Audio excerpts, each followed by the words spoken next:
Athletes Unlimited's championship season continues today. Week 1 featured power early and often with 14 home runs in 6 games, 5 players tallying 2 each. Not to be outdone, pitchers flexed their muscles and made their voices heard, sitting opponents down at a feverish pace. Will the circle generate another champion? Or will gold be worn and won by a hitter at the end of season 3? Only time, the leaderboard, and the book of Unlimited will tell.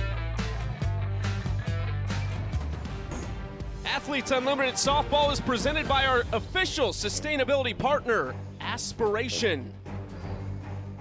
Here in Rosemont, Illinois, the second game of our doubleheader to kick off week number 2. It is Team Eberle, led by Carrie Eberle, who was in first place, taking on Team Harshman with their first action of week 2.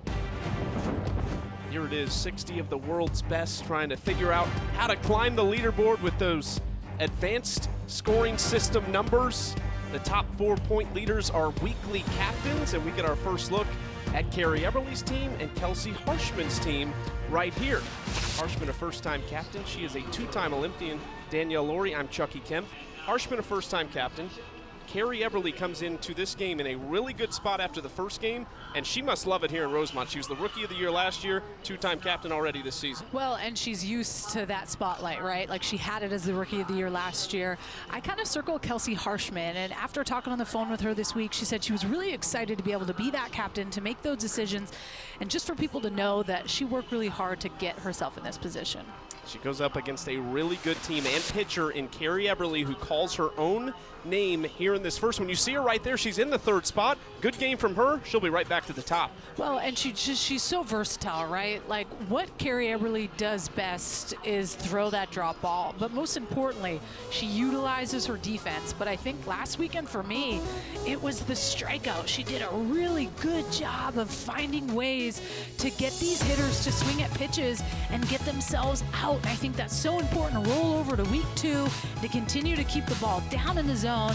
I think she did a terrific job last weekend, but for me, it's Kelsey Harshman. We're going on first-time captain.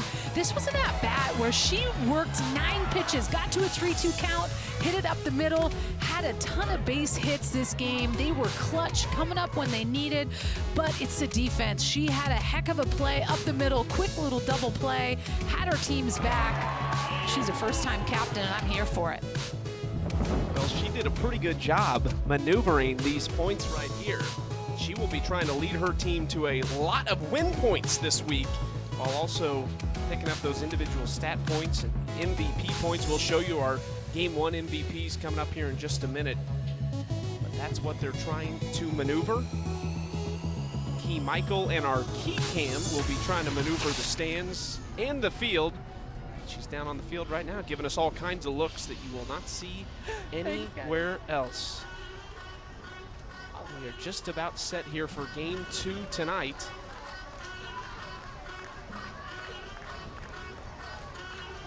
And that might be Courtney Kano with her son, who just celebrated his birthday, Greggy, down on the field.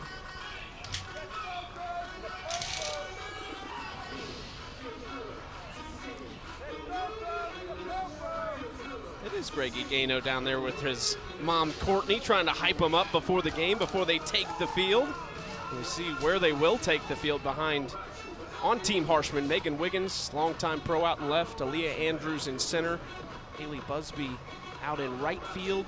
Clifton and Romero, the Sooners, on the left side. Harshman, the captain, at second. Vidalis and Edwards round things out.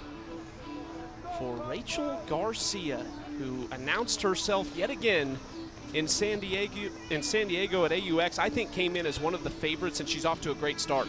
I could not agree more. And why she's so good is that she is a two-way player. Not only does she pitch, but she helps herself as well offensively. But she can throw the ball hard. She can touch 70 miles an hour. She can move that curveball. She can go up in the zone. It can change speeds.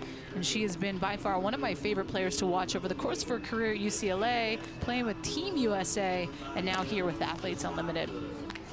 The lineup she will face is led by someone you are very familiar with, Victoria Hayward, who is one of the best hitters out here, one of the most consistent players in this entire field. Morgan Zirkle right behind her. She has been tremendous since San Diego. Anissa Urtez, who was playing in Japan and missed AUX, but she is back. And then Shannon Rhodes there in fourth. Sierra Romero, Mia Davidson, the tremendous rookie. This is a lineup who has a lot of pop, with two really consistent bats to get them started at the top with Hayward and Zirkle. You talked about it. Enjoyed watching Rachel Garcia. It was a tremendous joy to watch her in San Diego as a pro. Finally, she couldn't play last year, was dealing with some injuries, but she's come back so strong, and you could just see her confidence building and building at AUX. And she's come in strong, and Victoria Hayward says, hey, don't forget about me, I'm hitting.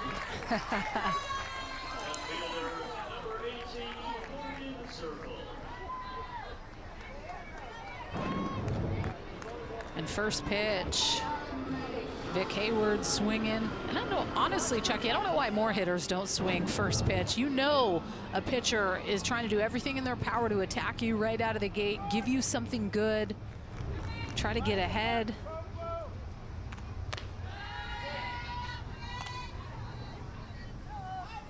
Zirkle at the plate out of Marshall, one of two Marshall players.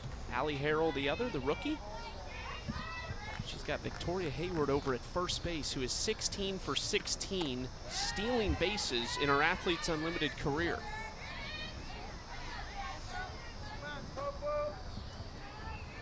Anissa Urtez on deck, hoping she's got some options when she comes up here in a second. Garcia down 2-0 in the count. Taylor Edwards worried about Victoria Hayward over there at first base, rightfully so. I'll tell you what, Danielle, if I'm a captain, I just think, it would be so difficult to draft. This field is so good, but there are a few players that come to, like Rachel Garcia picked first the first 2 weeks of this season. I look at someone like Victoria Hayward, and I think there is no way she can get outside the top 10 as she takes another bag, her 17th career stolen base in 17 tries. If she gets outside the top 10 in a draft, something's gone wrong. You just cannot let her go. I could not agree more. I just think she brings a lot, especially just with her being a vet. And Taylor Edwards has a cannon behind the plate, but Vic Hayward leads this league in stolen bases.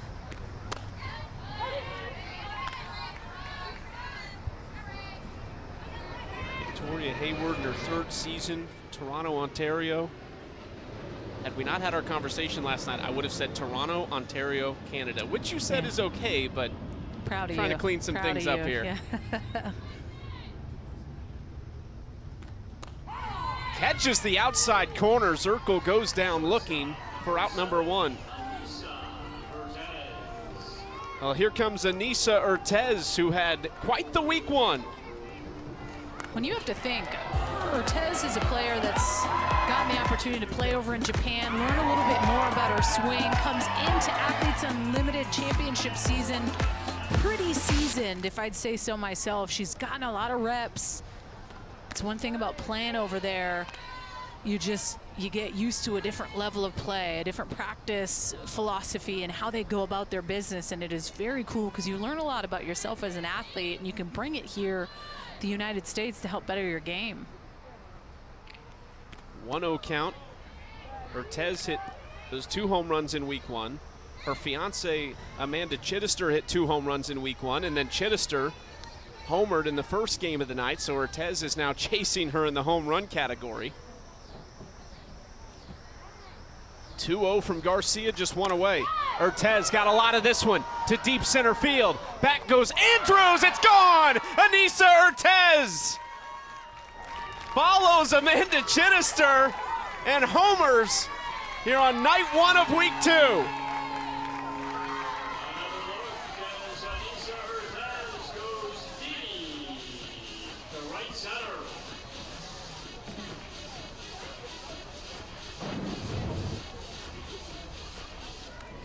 misses a pitch, elevated, but I think it just misses obviously a little bit too much over the plate. But another thing to talk about, it was a 2-0 count to start Aneesa Urtez. When you fall behind, you got to bring a cookie, something a little bit more over the plate. And a great hitter is going to capitalize on that, and that's exactly what Aneesa Urtez does, continuing to keep the streak alive. 238 feet from Aneesa Urtez. Garcia comes back and hits the outside corner for strike one. As Shannon Rhodes steps in, we look at our Game 7 MVPs, the first game here in Week 2. It is Chittister picking up the 60 points. McClenny and Aubrey Leach, who had 2 hits and scored twice. Rhodes got a lot of that one, but it's foul.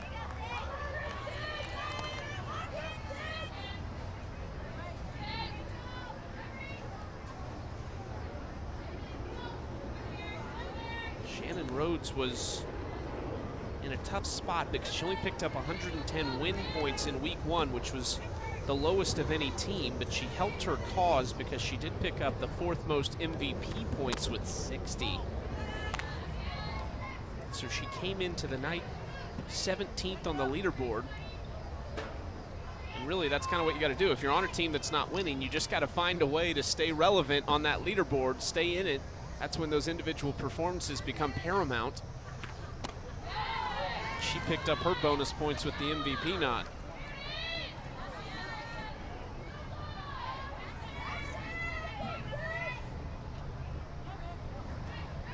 Last weekend was the first weekend in the championship season that all 4 teams had at least 100 win points, which for us and for viewers is awesome because it just means the parity will last even longer. And will last, you know, we will get outside the top 10 and the top 20. Everyone is still in it, certainly entering this week, but it should carry over. As we look at our Geico leaderboard, you see Urtez there in 14th. Rhodes off the handle, it sounded like, and Kaylee Clifton takes care of it for the second out. The second baseman, number 32, Romero. Garcia trying to limit the damage as Sierra Romero takes her turn.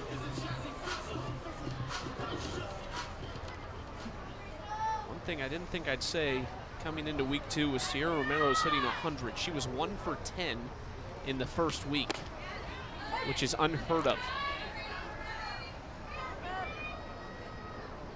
Well, one of those storylines that I really think about is the fact that you get the opportunity to see Sierra Romero and Sydney Romero compete in Athletes Unlimited together.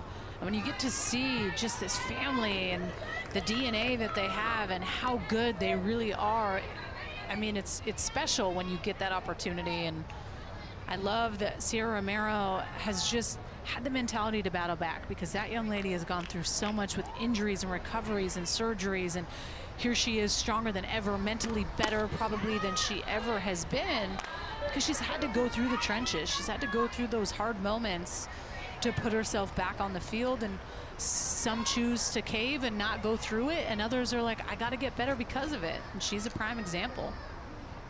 Overcoming the knee injury recently and returning to the pro level for her first Athletes Unlimited taste at AUX. Of course, the first night she comes back, she homers, which no one was surprised to see, but you talked about the dynamic with her and Sydney, and it was a lot of fun getting to hear them, sometimes mic'd up, talking to each other. They walked past each other, and one of them said, I hope you get out, and the other said, I hope you make an error, and they're, of course, big smiles on their face. Wiggins lays out and robs Sierra Romero.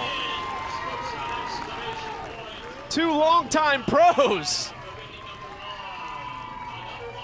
But the damage done. Yeah, Aneesa Urtez just continues to keep it going, swinging the hot bat.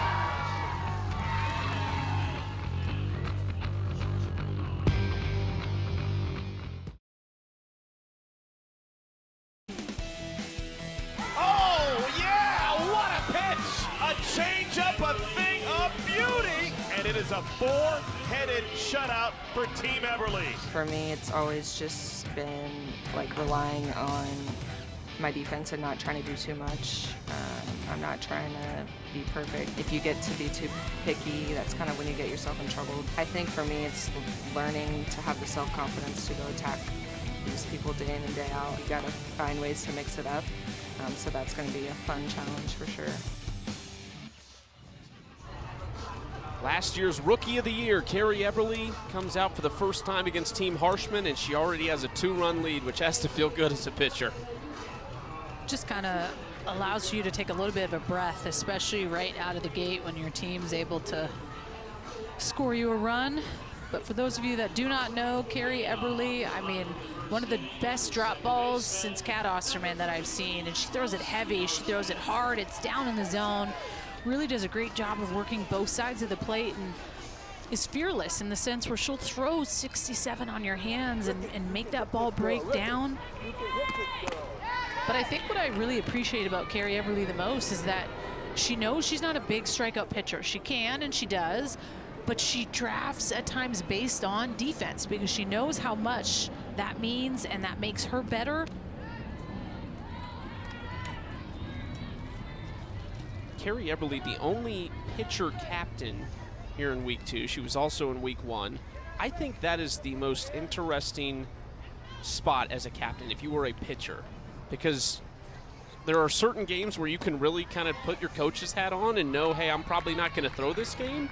But on the flip side, I think this spot she's in right now is the hardest. I mean, I think this is where you would turn it over to your facilitator and say, this is all you. If you see me struggling, come talk to me, we'll figure things out. But I think, and you can speak to this as a pitcher, it would be hard to pull yourself. Well, and if I'm being honest, I felt like AUX, there were times where she left herself in too long, and then she found herself in trouble. And we know how pitchers earn points. It is going to be +4 for every single out you record, but a -10 for every earned run. And there were times where you saw glimpses of Carrie Eberle throw fantastic in AUX, but then there were moments where it's like, you know, she was left in maybe a hitter too long, and then stuff would at times spiral. And in that captain position, you have to be able to utilize those around you, meaning the facilitator, who I guess would be similar to someone that can be a coach figure. But I like what you said, Chucky, in the sense where it's like, hey, I'm going to pass the reins. If you see something, call time. Don't make a decision without asking me. But if you see something, come and let me know. Just takes a little bit of pressure off of you as a pitcher in the circle.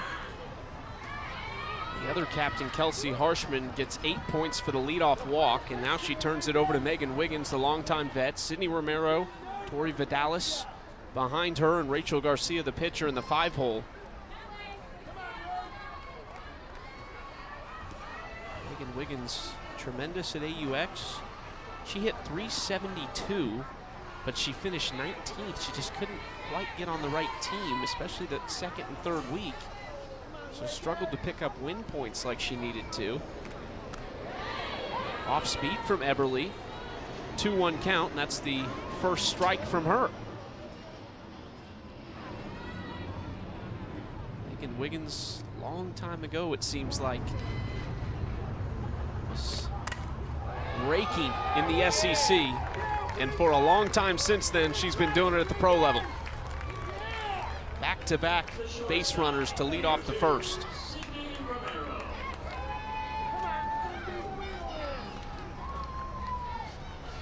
Now first and second, Harshman and Wiggins on for Sydney Romero.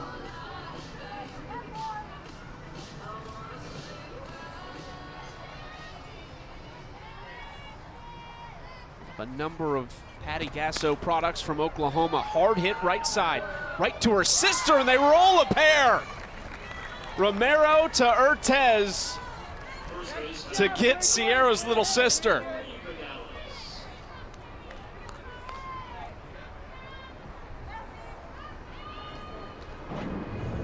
I mean, it's a thing of beauty when you have Anissa Urtez and Sierra Romero up the middle. This is a really quick turn. Sydney Romero has some speed up the line, but perfect placement defensively for Sydney Romero, or Sierra Romero, excuse me, to be able to turn it over quick.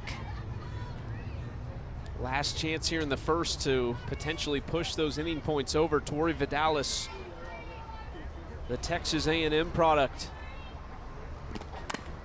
Big cut there is foul.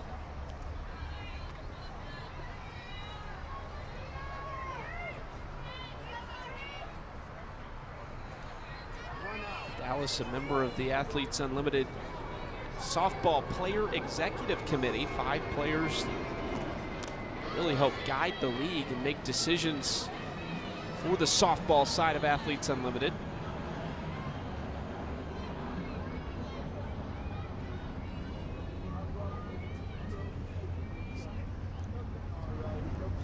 One-two count. Outside, 2-2. Eberle trying to limit the damage here in the first. Or excuse me, allow no damage.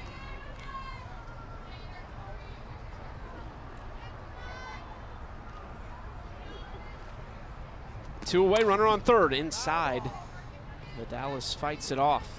Well, and every single inning matters, and the fact that Team Eberle comes out with a 2-run shot in the first, Team Harshman has to score 2 runs to make it even or put up a 3 spot in order to get those 10 points. And you think you win every single inning, that's 70 points for your team to be able to get. That really helps moving you up that leaderboard, winning innings, winning games.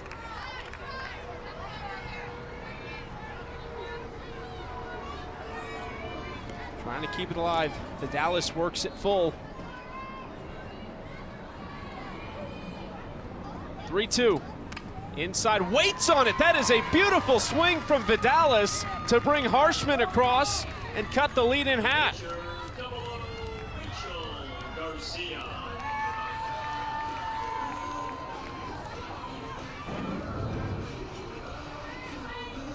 Yeah, she doesn't even finish her swing. Does a really good job of staying on time with that off-speed pitch.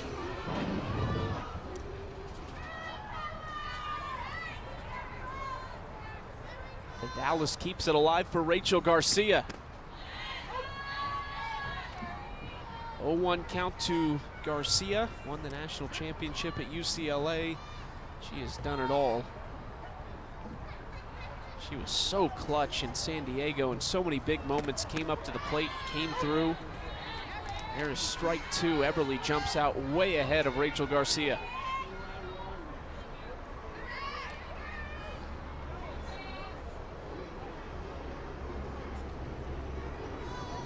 The 0-2 on top of it.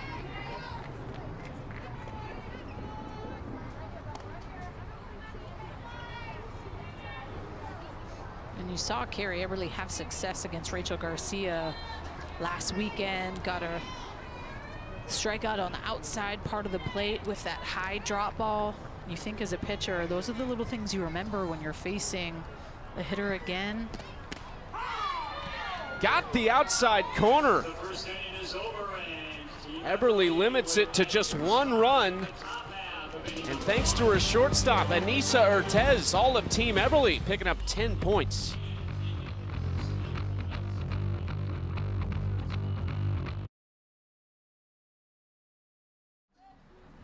Two-1 lead for Team Eberle over Team Harshman after an inning played and 10 inning win points going to Carrie Eberle's team.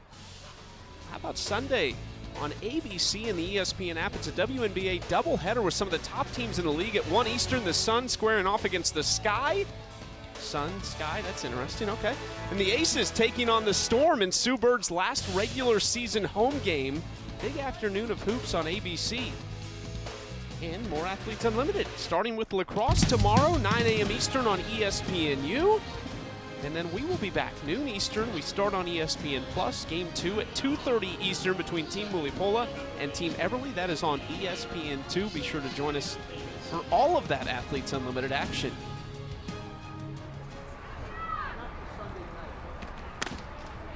First pitch from Rachel Garcia to Mia Davidson here in the second inning is a strike.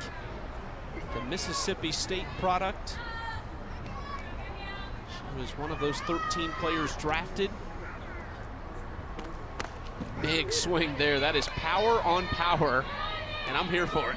Well, in the scrimmages prior to this whole thing kicking off, Mia Davidson had 4 home runs in 3 games, and I just think that kind of had everyone drooling over Mia Davidson. Was drafted very high last week. And she's a player that can go off at any minute, has a lot of power, leads the SEC all-time, has 90 home runs, the only SEC player in history to reach 90 homers. I mean, if you think about the two players going at it right now, Rachel Garcia and Mia Davidson, the amount of All-Americans, pitcher of the year, catcher of the year, the accolades between these two across college softball in the last decade, these are two of the best that have done it. Well, and to me, it's just being able to work a count, and I love it, right? She gets 0-2, Garcia quickly gets ahead of her, but then she finds a way to battle back to a 3-2 count, and I just think that always goes to show how well a hitter sees the ball, how patient they are. And that's when you know a hitter is seeing it well, when they're able to get to 0-2, because a lot of hitters just, to be quite frank, do not like those 0-2 counts, because then it just goes into the pitcher's favor, or we can toy with the hitter. But when they can work the count, see a lot of pitches, foul off a close pitch, take a good pitch.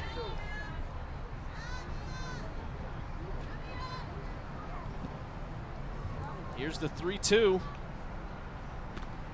Another foul ball. You're talking about seeing the ball. I mean, one of the names that comes to mind for me in this field is Haley McClenny, who we saw in game one, and talk about somebody who can work a count. And just, I mean, you see how quick her hands are. One of those hitters that doesn't get cheated. When she swings, she's all out. This one off the handle to Vidalis at first. And there's a hard-fought first out for Rachel Garcia and company.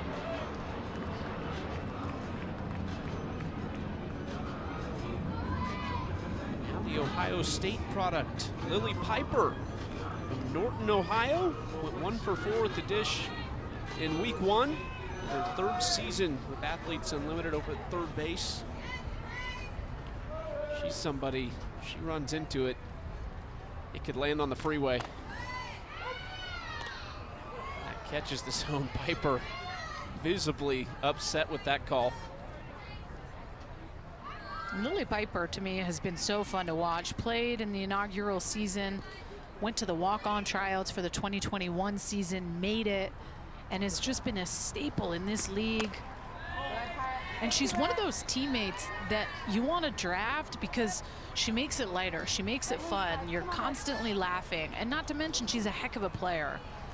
But when you're able to compete in this league with people that you truly enjoy being around and can keep it light and keep it fun, it at times keeps the pressure off of where you're at on the leaderboard, how close are you to this person, what performance you need to have to get here. Being able to play with teammates like her just allow for you to take a breath and enjoy the game.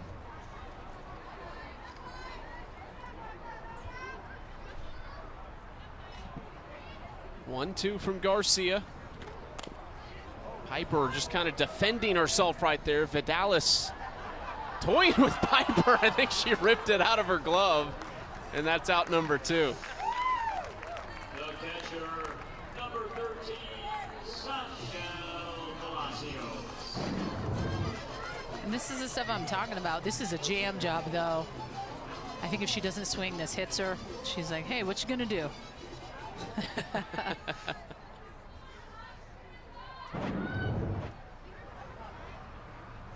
Sachel Palacios, last chance here in the top of the second for Team Eberle.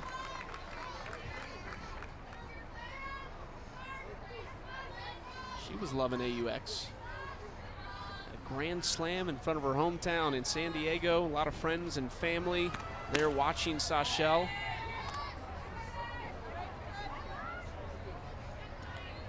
Very vocal about how much she enjoyed playing there.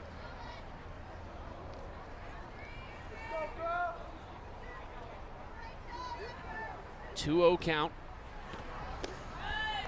3-0.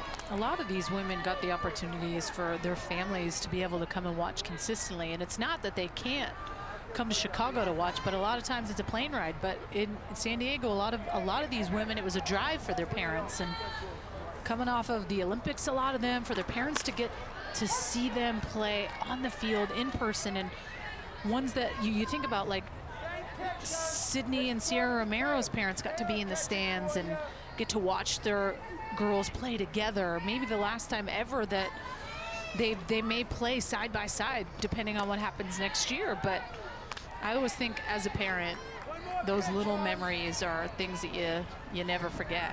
One more pitch.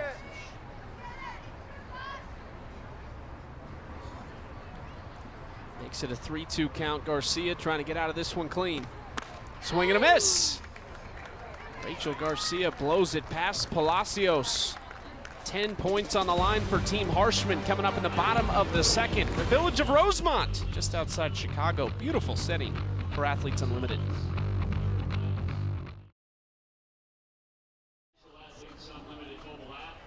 Team Eberle leading 2-1. Bottom of the second, 10 points on the line for Team Harshman coming to the plate. Let's go to the stand, see who Key Michaels found. Hello. Hi. Hi, Trish Cook. This is Taylor McQuillan's partner. And I just wanted to ask you a few questions about how you guys met.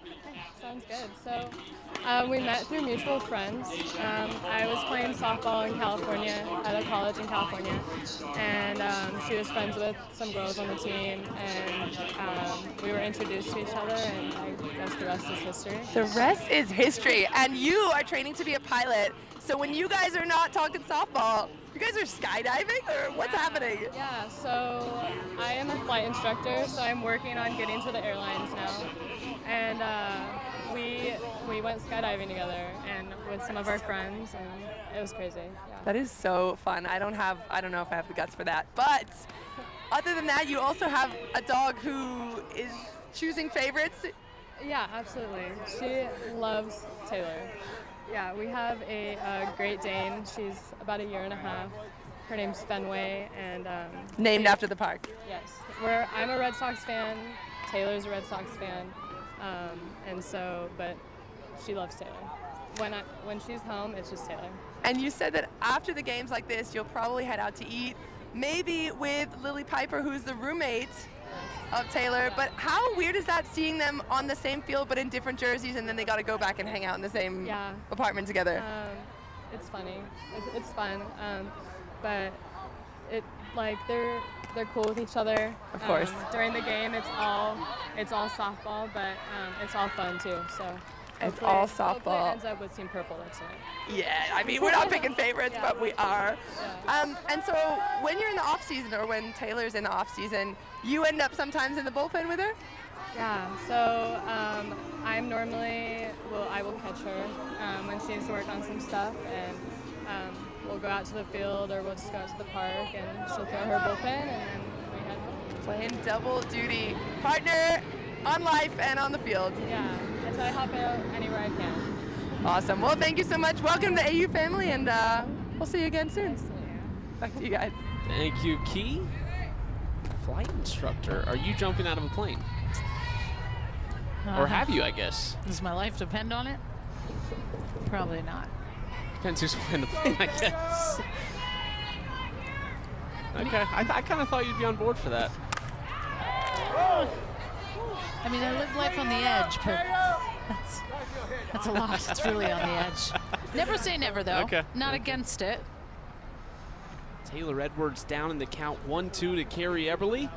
Trying to roll these inning points over. We didn't really have any big ones in the first game. Kind of a lot of offense in that game. The biggest point total won in an inning as far as win points went was 20. This is hit right at Shannon Rhodes in right field, and there's 2 away.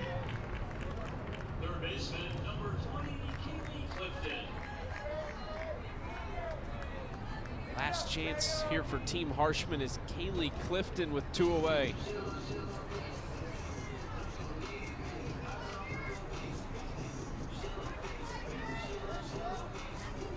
Wayne, Oklahoma, always wanted to be a Sooner.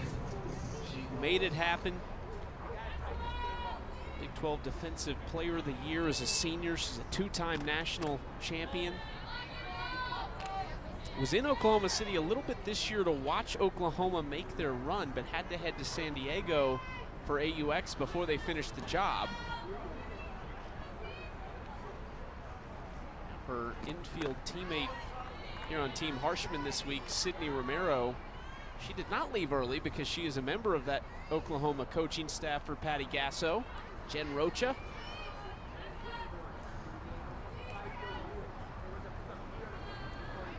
Two-0 count from Eberle. Ground ball left side, Piper. And they go 1-2-3.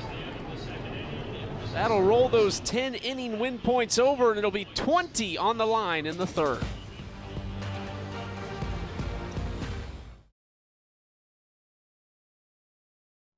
I mean, I do have dual citizenship. I grew up in Atlanta, so my dad is full Canadian. So, I mean, I like love it through him, but I don't know, something about this summer just made it so much more real for me.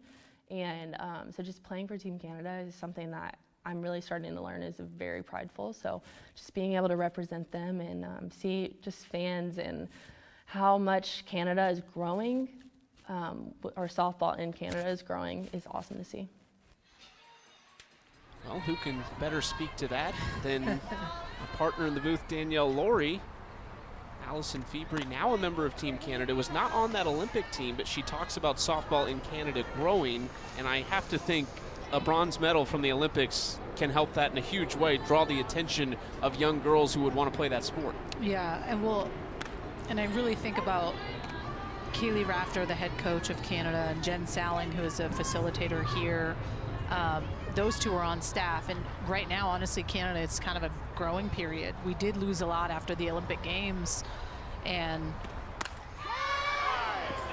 Febrey over the head of Wiggins in left field, and you'll love to see that out of the Team Canada member, Allison Febrey.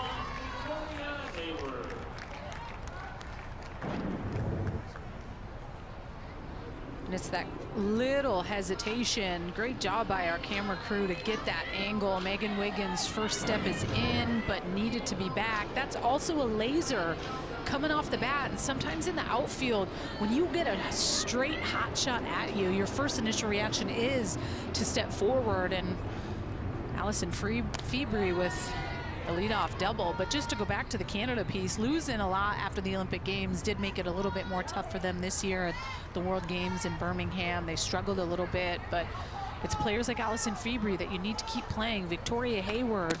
I know Sarah Groenewegen had taken a break from Canada just because it really was a lot on us the last couple of years grinding. So it's players like that, Kelsey Harshman, that you need to continue to keep playing in hopes that the Olympics is back for 2028. And I could say the same thing about Italy with, you know, Erica Piancastelli and Cicchetti. Those are the types of players that you need to stay around the game to just help grow it and get it better and better. Febrey's double as her first extra base hit here at Athletes Unlimited. She is in her first season here in Rosemont, and now hands it off back to the top of the order in Victoria Hayward, who singled and scored in the first inning on the Urtez home run. She's ahead in the count, 3-1.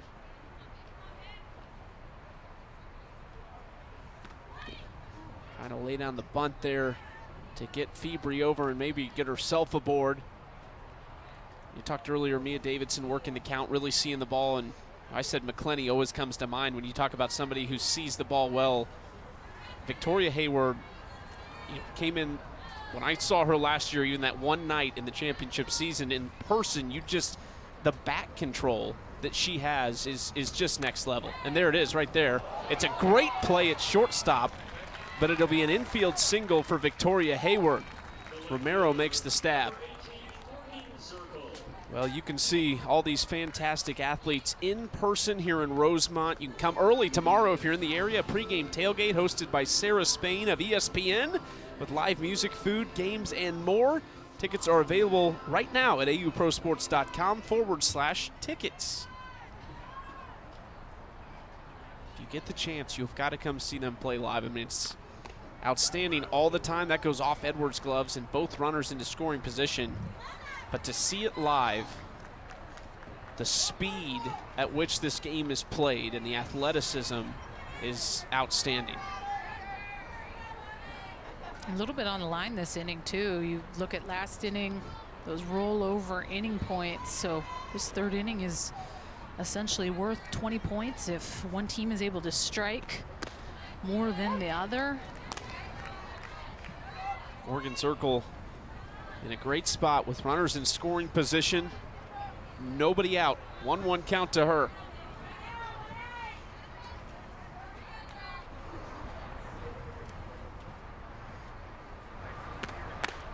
Upstairs, 2-1.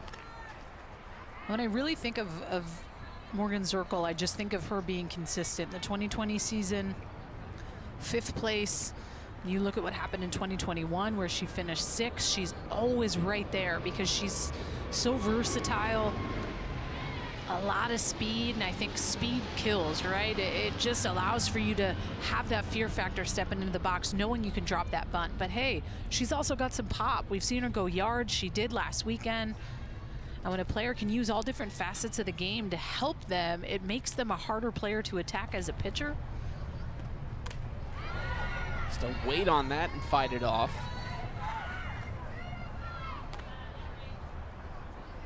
Still a 2-2 count, just battling right now with Rachel Garcia. Morgan Zirkle captained the first week and led her team to 220 win points. That was second behind Carrie Eberle. And Eberle drafts her this week. Ground ball, and a nice job over there at second by Harshman to hold the runner at third. But that makes way for the big bat of Anissa Urtez. And she's just been so consistent. This ball elevated up in the zone. She's able to barrel this up dead center. Leah Andrews makes a good run, but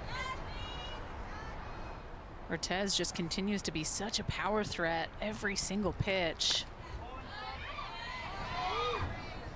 Urtez at 40 points on that home run. It moved her up 6 spots to 11 when it happened. She's in 13th at the moment.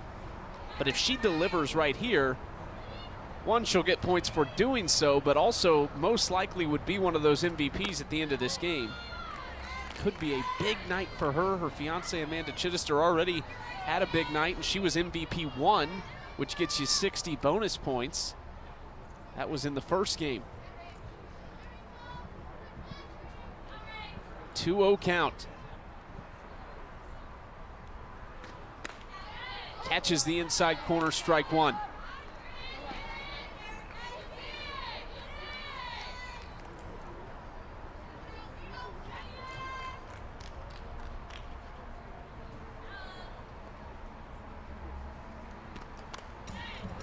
Urtez fouls that one away. Garcia from 2-0 to 2-2. Well, and Garcia working really good corners.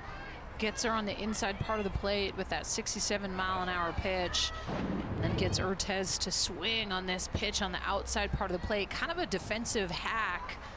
Wasn't sure, but I still think it might have been a strike anyways. Works herself back into this count. 2-2.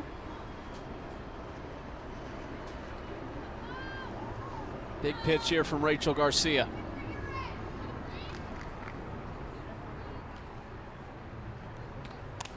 Urtez swinging left side, trying to come home. It's a nice throw and tag. Clifton to Edwards as they cut down Febri at the plate. Right fielder number 6. This is a really good play by Kaylee Clifton. Anissa Urtez is jammed up on this. Good placement by Edwards. But it's a defensive play for me, and the way that Kaylee Clifton was able to kind of, her body went in the hole, she turned her feet.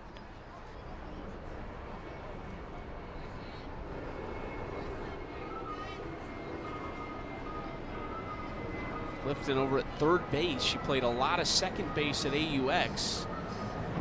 It's a big out number 2.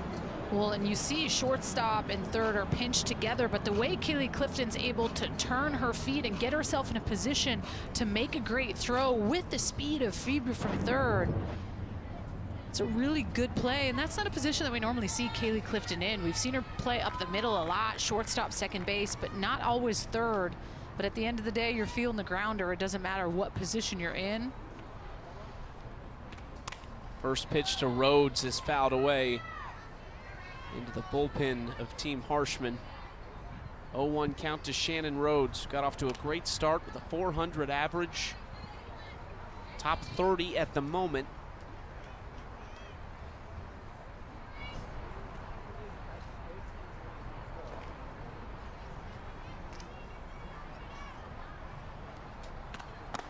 Upstairs, ball one. Shannon Rhodes took a year off to kind of find her love for the game again and returned at AUX in San Diego. It's great to see her back, the former Oregon Duck, and then finished her career at Texas. Fouls that one straight back. And I think at times people don't truly understand the grind of what playing college softball is.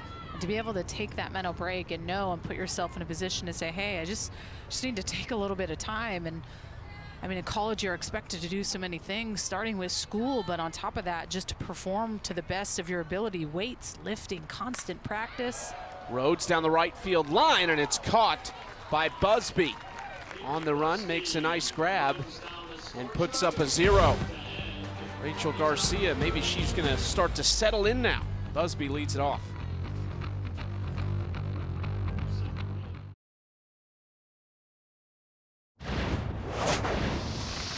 Gotta want it to win it, and we want it bad. You gotta cheat us to beat us, and that's so sad. Lord, airplanes is rude. Trying to play a game here, sir? I feel like as many times as I'm like, I know what's coming up in my hands, I know what's coming up in my hands. Jam saw. I'm like, Very honest from Shannon Rhodes out in right field. It's tough to lay out the rise balls, right? Even when you know it's coming, sometimes it's still a jam job. Just looks too good.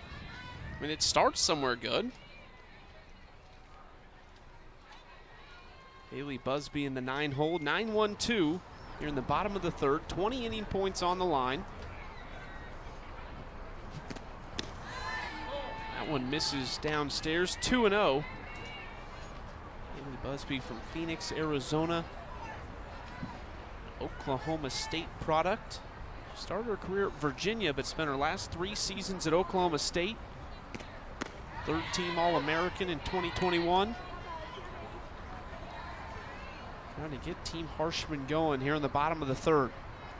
You'll find that I am like all about the rollover points. Like, give me 6 rollover innings and let's have the game decided, like 130 win points in one. It's a rocket to Piper, who scoops it up and makes the throw. Nice play by Lily Piper at third.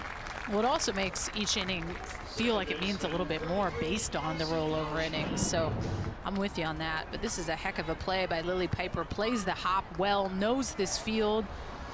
And it's not your classic turf. And one thing to know about this field is that they had to add some wood chips simply because of weather and rain and little things like that. The wood chips are able to soak up that rain a lot quicker. So that at times had been a little bit of an adjustment for these infielders to deal with not only what the turf gives, but adding those wood chips in as well. Look at you, you could be the head groundskeeper here. Hey, I know a thing or two. There you go. Waveling Sports Complex, built back in 2011. The old venue, it was the first ever venue built specifically for women's professional sports. And you've got the dome right next door, which is an incredible indoor facility. The players utilize that all season long. A lot of times they'll take BP over there before the games. They're able to practice over there as well. And not just the great facilities, but one thing to have the facilities, but the way they do things here in Rosemont is outstanding. I mean, it's second to none hospitality. Taking care of the players, the fans, the entire experience is just outstanding. This one floated over the shortstop, Urtez. as Harshman is on base for the second time in this game. Athletes Unlimited Softball on ESPN is sponsored by Aspiration, the global leader in sustainability as a service. There it is, a great look. Cam roaming the top of the third base dugout. On Tackett directing our shows here. CJ Botita producing alongside Danielle Laurie. I'm Chucky Kemp. Just a fantastic crew here in Rosemont. 5-week-long season. We are in week 2 as we look at our Geico leaderboard. This is how things stand. Deja Mulipola, she's in a good spot, but if Team Eberle can have a big night, if they can win this game, you will see Carrie Eberle and maybe somebody else climb their way up that leaderboard. But you said it, Jaquish and Mulipola, if you were betting on a hitter to do it, you would take one of them, and they both continue to stay up there toward the top and swing a hot bat.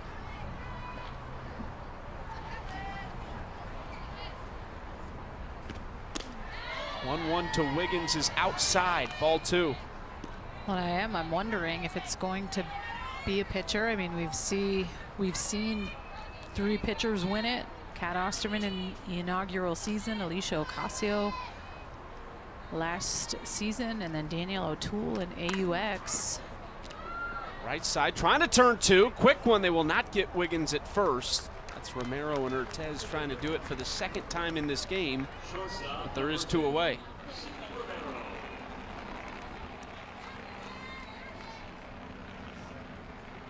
Kat Osterman was built for this league because you get it's really, I mean, 99 out of 100 times Kat Osterman goes to the circle, she is probably going to win the game, so you're going to collect a bunch of win points.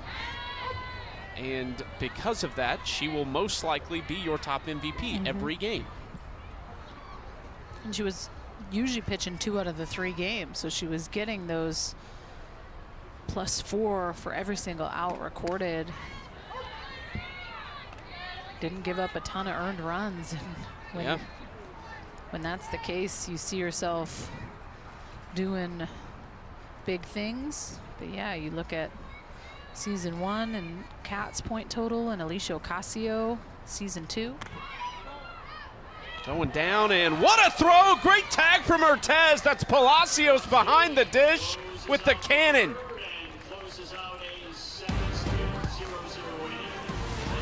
And listen, these two know each other well. Sachel Palacios knows Anissa Urtez from Team Mexico. That throw is on the money. Pop me a little smile, Sachel.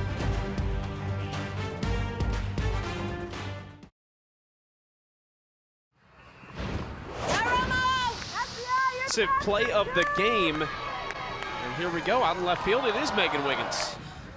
I mean, make it look easy, huh? It's just another play for Megan Wiggins. Geico defensive play of the game belongs to Megan Wiggins. Those are the worst. She's trying to get herself mic'd up out in left field to talk to us. Megan, can you hear us all right? Are they doing the hard to me? Because like I totally have love to give, but I'm scared if they're not. We got some technical difficulties. Hey Megan, can you hear us? Yeah, but I don't think y'all can There hear you me. go, we can hear you all right. Hey.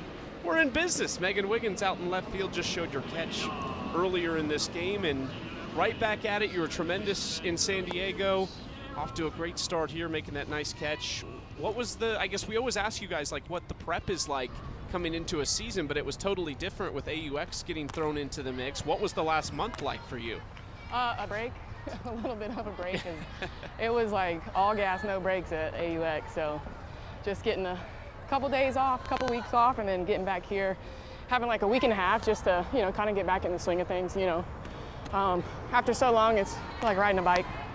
You just got to put a little bit oil on all the gears. So it was a good little break after AUX, but obviously this is like double the length, so it's a little bit different once you get into AU, prepping and staying ready week in and week out. I have to ask because to me, out of all these players, you've been playing the longest. This is your 12th season playing professionally. But was there any difference for you heading into the off season as far as training? Body's a little older. Did you do anything different? Because you look a little bit different. You know, I really kind of honed in on what I want and what I want to keep doing and how I want to keep doing it. And I think the biggest aspect for me was just my body. And I think that's going to be, you know, I'm sure you know as well, as you get older, you know, your mind's in it, but your body has to stay up with you. So I think for me, you know, just really honing in on what I eat, you know, what I intake, and just staying kind of in playing shape. You know, lost a couple lbs and just, you know, feeling better about myself. And I already feel like I just feel better physically. You know, not even looking at any statistical thing for softball right now, but I just feel better. You know, and it's a long 6 weeks here, and you know, playing 3 games a day. I mean, you're playing at 8 o'clock at night, so it's not easy. So I just kind of looked a little bit in the mirror and dug kind of deep and did what I need to do to be successful and keep playing as long as I can. Is there anyone in this league that you've kind of taken under your wing a little bit, helped them out, maybe a rookie, maybe not a rookie, but anyone that you've connected with maybe that you normally would not have? No, you know, I think I'm just here, you know, and then I think you know, a lot of people, you know, we talk back and forth, and again, you're playing with different people every week. I do know that a lot of people think me and Rachel Lewis look alike, so we're on the same team. You do. We're on the same team this week. You know, and I want all the rookies to, you know, be successful. You know, it's going to be tough to get in some of these lineups. You know, so whatever their role is starting out, you know, take advantage of it. And if there's anything, you know, a word of advice or just, you know, how I practice and, you know, my work ethic, and if I can show them anything, you know, hard work pays off. So, you know, keep an open mind and, you know, work your way into a lineup. And, you know, it takes one good game for, you know, somebody to kind of bust it open and get more opportunities and get more chances. So. A double play. Well, Megan Wiggins, thank you for joining us. Thank you for having me. Keep it up. Megan Wiggins continues to get it done. That is a 9-pitch inning for Rachel Garcia.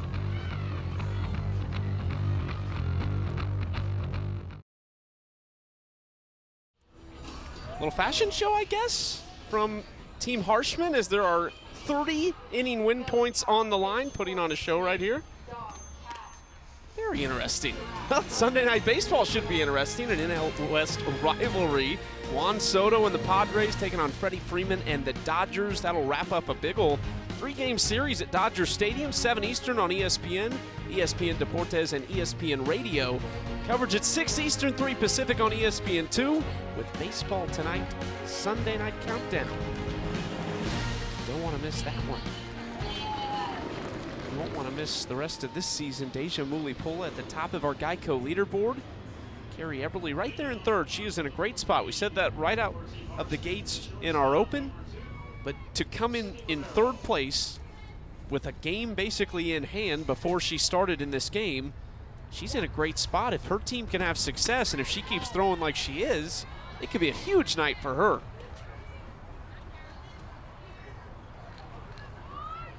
She will see Sydney Romero to start off the bottom of the 4th inning. And remember, those 30 inning win points on the line. 1 run in this inning would be worth 30 points. That's off the glove of Piper into the left field corner. Romero into second with a stand-up double. That's 20 points for her and puts her team in a great spot.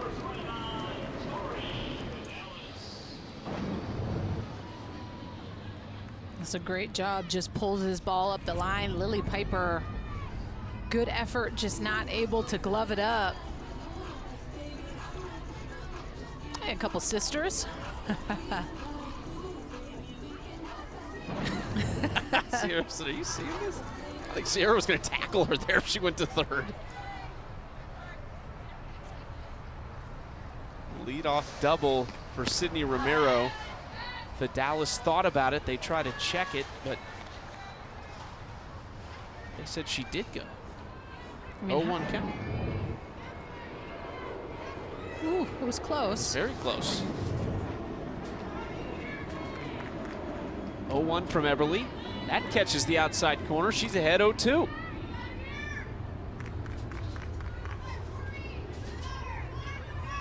Dallas already drove 1 run in back in the first. Brought Kelsey Harshman in to score.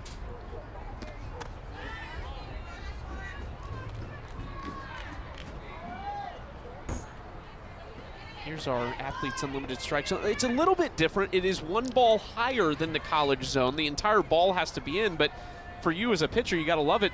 Everywhere else, it's just a little piece of it has to be touching. As long as that's what's being called, I'm okay with it. I really am. I think that you should be able to get the river, and I think that you should be able to get a ball a little bit higher, and I think the NCAA should take notes. There you go. Coming from a pitcher. I mean, lately it's been a hitter's game all across the board, whether it's Athletes Unlimited, whether it's the college season, like whether it's Oklahoma softball. I mean, hitters are thriving. So how do pitchers find a way to kind of move the needle and get equal? And you don't want to get a 3 balls off the plate strike, but I think it's healthy to be able to get a ball off. Yeah.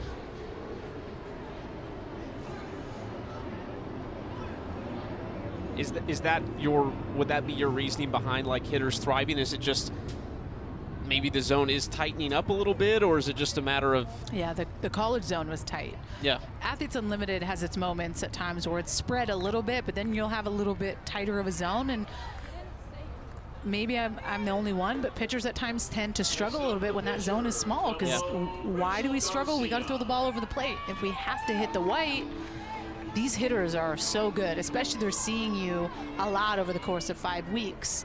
So to be able to expand that zone a little bit really can help you a lot. So Dallas goes down on strikes. Now Rachel Garcia in with 1 out and the runner still on second.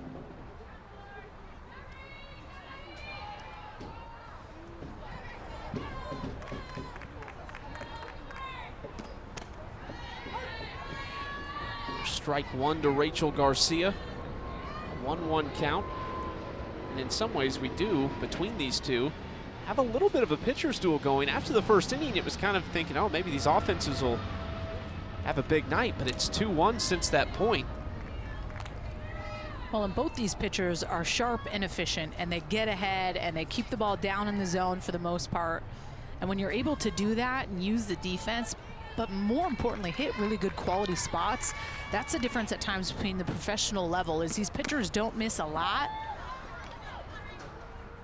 Big throw right there from Urtez, deep in the hole.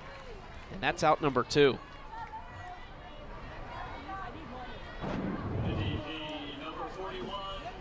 Lily Piper sees this ball coming, but kind of clears out of the way.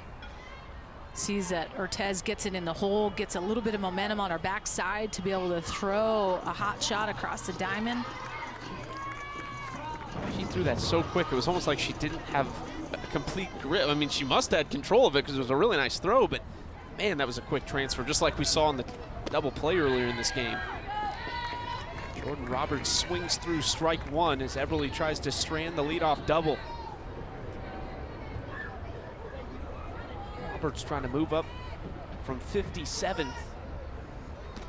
She tied for 14th at AUX, was off to just a tremendous start swinging the bat and kind of got into a slump.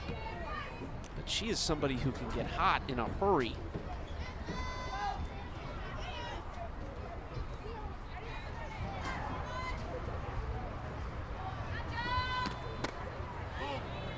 Has finished no lower than 21st place in all 3 of her Athletes Unlimited seasons. 2 championship seasons, 1 AUX.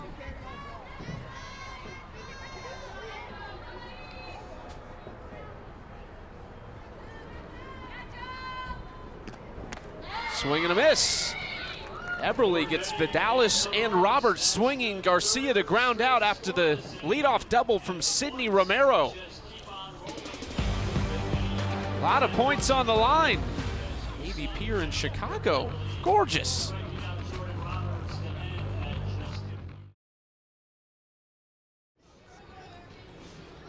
Could be a big inning here. 40 inning points on the line between Team Eberle, who leads Team Harshman 2-1. The 60th Bundesliga season kicks off this weekend. Tomorrow afternoon, it's Dortmund taking on Bayer Leverkusen. Two of the league's top teams going head-to-head on opening weekend. Coverage begins at noon Eastern, 9 a.m. Pacific. A 12:30 kickoff on ABC, ESPN Plus, and ESPN Deportes. We've got Sierra Romero in our chair chat. First one of the night. Sierra, thank you for joining us, talking to us in game, and we just talked about 40 inning win points on the line. As a player, as these innings start to build and roll over, do you guys, I mean, it's probably hard not to see it, but does it feel like kind of the emotion and the drama is building? There's always a little bit of drama, especially when the pitchers are doing so well in the circle. But we know that every inning counts, so we're going out there and we're just trying to put a good bat on the ball and move runners over. That's all we could do. Sierra, after the AUX season, was there anything you kind of did a little differently over that next month, kind of preparing you to head into this championship season? I'm going to be completely honest, that AUX season was exactly what I needed, and it just kind of reminded me of who I am and who I am as a player, and that I have prepared for this, and it doesn't matter that it's been a couple years, that I was ready. We saw you that last inning, your sister kind of rounding second, and you guys having a little fun out there. And we've asked you before, but after that full season of getting to play with Sydney, getting to watch her on the field, but compete with her as well, what was that like? It was amazing. We haven't really played together with me at 100% since high school. So it's been a long time coming. Even when she was on the Pride, I was injured, so we didn't get that chance to really play together up the middle. So it's been nice to just kind of talk shop with her. And after last weekend, I called her. She's going to be the new assistant coach at Duke. So I was definitely in her ear, like, hey, what'd you see with my swing? Fix it. So we went in and worked off the machine. And sometimes it's just a mental thing, which that's what we decided it was. But she knows how to talk to me and get me out of it. To just continue on the family, when you guys had posted about your brother Mikey and getting drafted, the video that you guys posted, I'm not going to lie to you, like I had tears in my eyes, only because I'm such a fan of your family and the grind of what all y'all athletes have done. But can you just talk to me a little bit about that moment, how special it was? Because I remember when my brother got drafted in the first round, and it just hits different. It was crazy. I mean, we all knew he was good. Oh my goodness.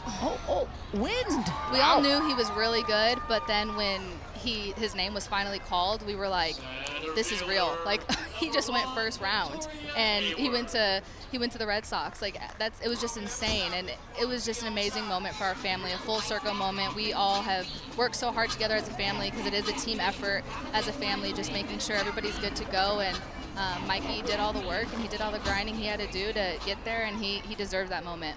Well, Sierra, we will look forward to seeing him, but we love watching you and your sister out there, so please keep it up, and thank you so much for giving us the time. Thank you. Sierra Romero, one of the best to ever swing it. I love it. Her sister going to be an assistant coach at Duke. First off, congratulations to Sydney for that, but say, hey, fix my swing, coach. I know, I'm going to start sending her videos of my daughter. My husband is a guru with the swing, but softball swing's a little different, so I might be texting Sid just video updates of the kiddos. Break it down for me, Sid.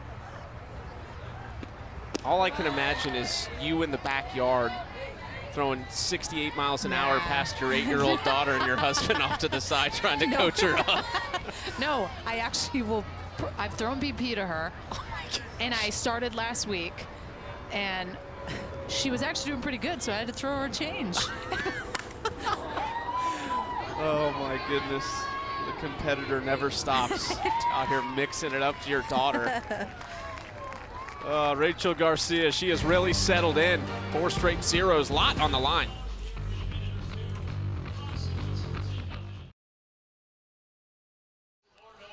(2-1), 40 inning points on the line. Team Harshman needs 1 run to collect all of those. They would also help plant some trees, and for every run scored, Aspiration is planting 10 trees. 450 already committed heading into this week, thanks to Aspiration's support. Let's check in with Key Michael. Hello, I'm with Shannon, and don't adjust your screen because Shannon Rhodes is also sitting next to me and playing on the field. Yes, she is. I love that you named your daughter after you. But is that because, and you told me it was, that you were expecting a boy? I was told that all the way up until game day. So, and then I had to look at everybody in the room when she arrived. So. And there was no time to pivot. It was too late. It was in, locked in. Well, she also didn't really have much of a choice in playing ball because you showed up to that same berth with a mitt in your hand. That's right. Catcher's mitt in hand, ready to go. And I guess that was a precursor to what she would end up being as a ball player somewhere. So you manifested it for her. Hey, positive thoughts. Well, she's pretty good at it. She seems to like it. We're glad that she's here. But when she's not playing softball, what kind of person is she? You said some lovely things earlier. I hope you remember them. Well, I would think that people would say that she's loving and caring and very trustworthy kid, and really cares about people.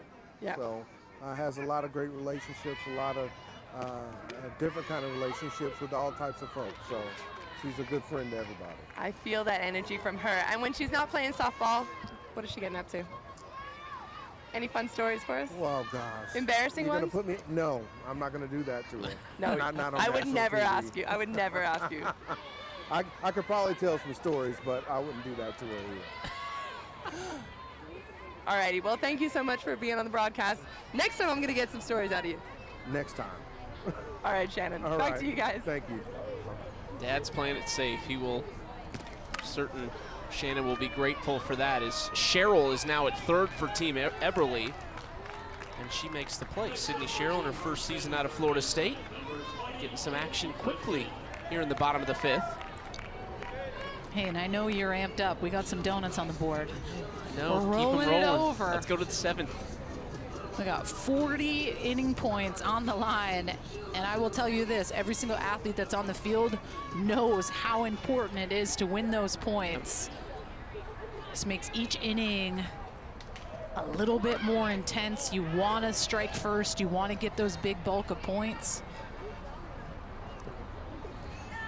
Right now it's 40, and I'll get ahead of myself a little bit. If this were to roll all the way to the seventh, you would be looking at 110 points on the line, which I am all for. Let's do it.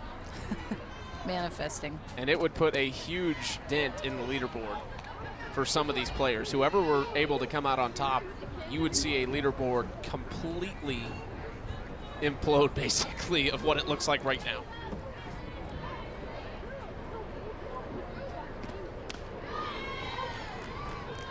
Said it could go down to 110. That would be 10 points shy of the maximum possible, which would be, there's 120 win points total in the game, 70 for the innings and 50 for the entire game.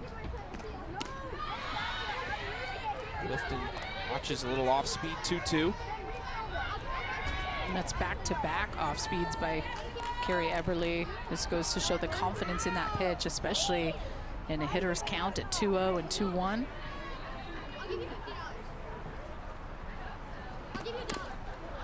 Clifton fouls that one away.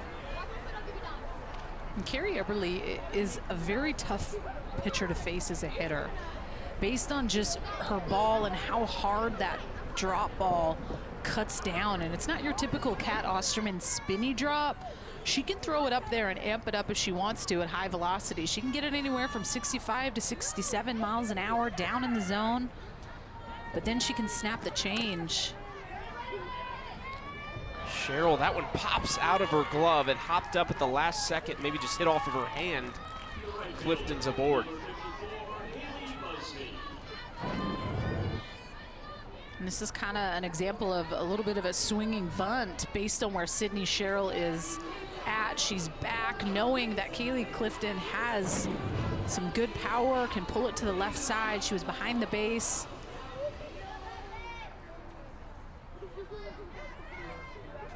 And they do rule that an error on Sydney Cheryl at third. It's of note because Clifton will not get 10 points. Does make way for Haley Busby with a runner on.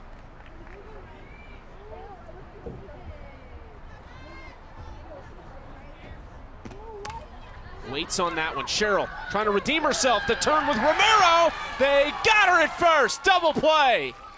That's it for the fifth inning. The fourth straight scoreless inning. And 7th double play induced by Carrie Eberle. 50 points on the line when we come back.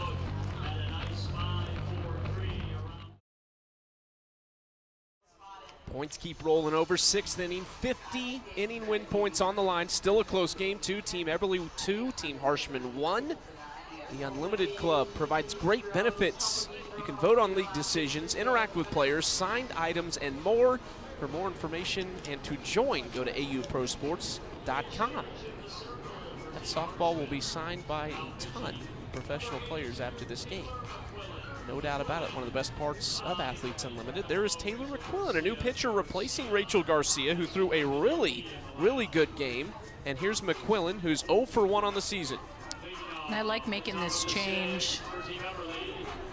Taylor McQuillan coming from the left side has a money curveball, but can throw it to both sides, regular curve and that back door. Will go up in the zone, but has confidence in that off-speed pitch. Will throw it at any count.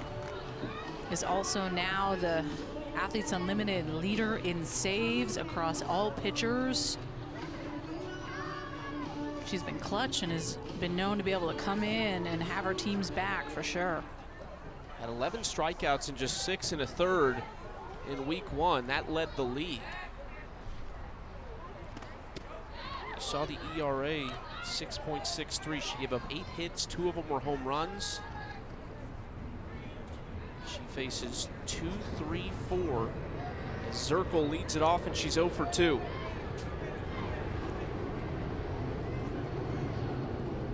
.1-0 from McQuillan. Inside. We've got Victoria Hayward in the chair chat. Center fielder, Team Canada member. And Victoria, we asked Megan Wiggins this too. I think it's interesting. We always talk to you guys about what you do in the offseason in the months leading up. But it was a little different this time because you played in San Diego at AUX. What was the last month like for you? Well, it was awesome just being at San Diego State, which is where I work. But I went again and competed with Team Canada. So although my time was a little bit more limited, I was able to get a few extra games in at the World Games with Team Canada, which was fun. Vic, good to chat with you. I miss you. Had to come here for you, Dee. Talk to me a little bit about coming into season 3. I mean, you wear number 1 for a reason. You're the first one to sign. You've been through so many good memories on this field, but what did you want to do a little differently coming into season 3, being a little bit older, a little bit wiser? Emphasis hopefully on the wiser part because, man, the load of AUX and just playing so many softball games is starting to catch up on me because I'm getting old. But I think just really like the player pool just keeps getting so much better. So that's always a focus for us as the player executive committee is just to get the best people here. And so just to see the high quality level of softball right now is like better than we could have imagined. So that's been super fun and just challenging to, you know, I feel like it becomes more of a mental game about what pitches you're looking for and just how people have approached you, how certain batteries work together and how they like to approach you together. So I think AUX was awesome that we got to see some of those dynamics before coming here. So it's really about, you know, looking back on those ABs, looking back on, you know, those matchups and where either you beat them or they beat you and just starting to play that cat and mouse game. Well, that's exactly what I was going to ask. I don't think I've actually ever asked you guys, but as far as prepping, I know with Canada, I mean, we would watch so much video, so much scouting. How do you do that in a league like this where you're all equal across the board? Because at times you don't know what team you're going to be on. How does that look as far as scouting? Mm-hmm. Yeah, I think, oh, come on, Morgan. Safe. Hope she's okay. I think, again, it really goes to the matchups because you'll see as people draft, they really enjoy working with particular catchers, and so they really get into a flow. So I think the more ABs you have off of those combos, you know, I'll go back and watch my ABs, chart them. I love to just like have my own little process of looking through ABs, but you know, we get so many off of each other, which is awesome because, you know, more info, the better as a hitter. So, yeah, I'll watch video, go back through it, but it's a really individualized process. And so I think that's what's so cool about Athletes Unlimited is that your preparation and the way that you roll is so just on you. Like there's no coach telling you what to do. So some people totally love that and thrive in that environment. Some people are like the less information, the better. But for me, I just love looking back at the good and the bad and just figuring out how I can, you know, be better the next pitch. Has there been anyone that you've connected with rookie-wise or kind of taken under your wing per se, off the top of your head? Yeah, just Carrie Eberle and Kelsey Harshman, we were like kind of roomies last year, and so the Oklahoma State girls, I can think of Haley Busby right here. She's been like cooking team meals for all of us, and she's been really fun. Just, I mean, she loves playing with my puppy, but she'll come and cook for us and stuff, so that's been really fun.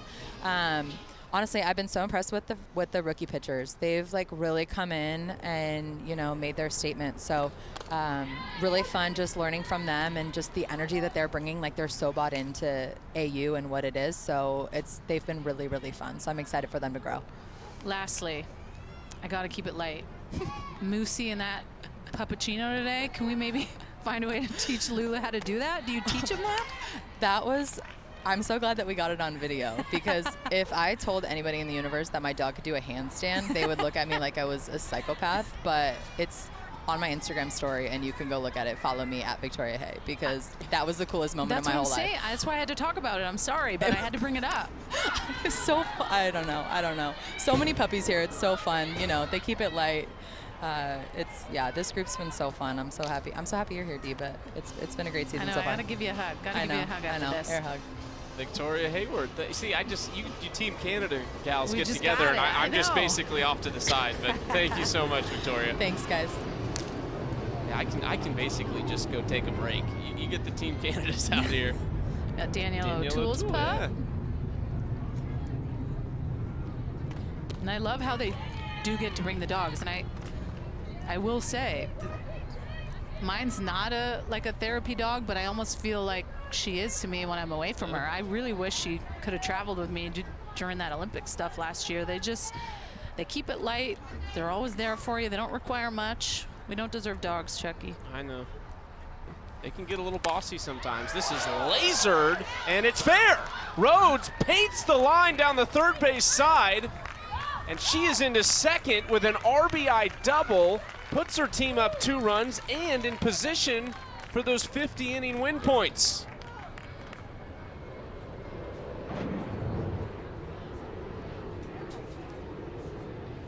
I think that's a foul ball. I think they might do. I think we might get a challenge here.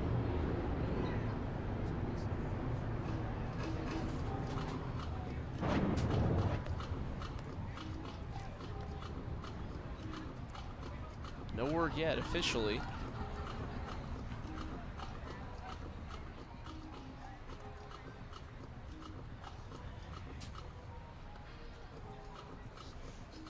The umpiring crew has initiated a video review of the last play. The call on the field, fair ball, RBI double for Shannon Rhodes. A review underway. Foul ball.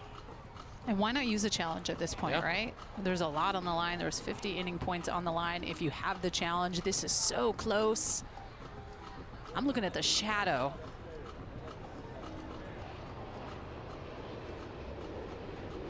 You're also looking to see if Lily Piper makes contact with the ball Yeah. at all, and she does not.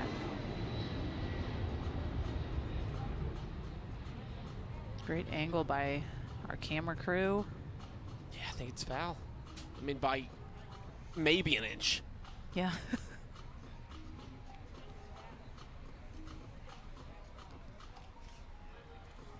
And it has been challenged, so we're just awaiting the decision.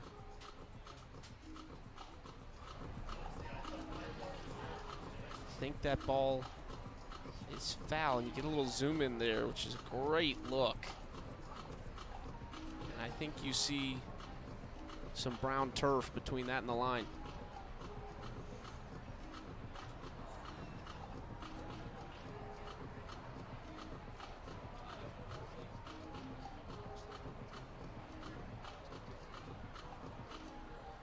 This is a close one. And it's a big decision.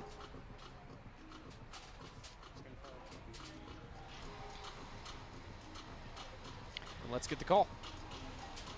We have not indisputable video evidence that the ball was foul. We are going to uphold the call of a fair ball. There you have it. Our replay official Rachel Palmer doesn't think there's enough there, and so that is a big moment in this game. That is an RBI double for Shannon Rhodes, which is big in its own right. It extends the lead to 2, but those inning points now belong to Team Eberle unless Team Harshman can answer in the bottom half.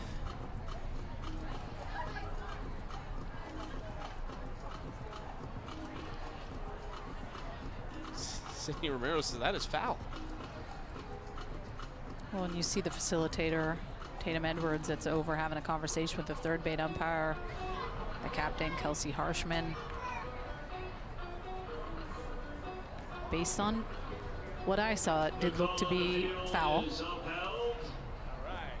is an RBI double for Rhodes. Next up, That is a big moment. second baseman number 32, Sierra Romero. It has to be indisputable evidence. There's not enough in the replay for a replay official. So Team Harshman finds himself in a really tough spot now.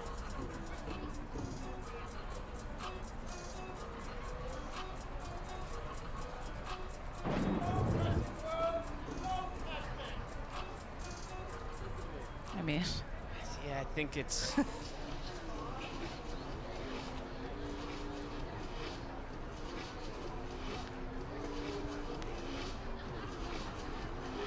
I'm loving that little instant replay though, right there. That's a good look. I mean, it's tough. It is a little blurry, which I get, but I think you can see brown turf between the ball and the line. It's a game of inches.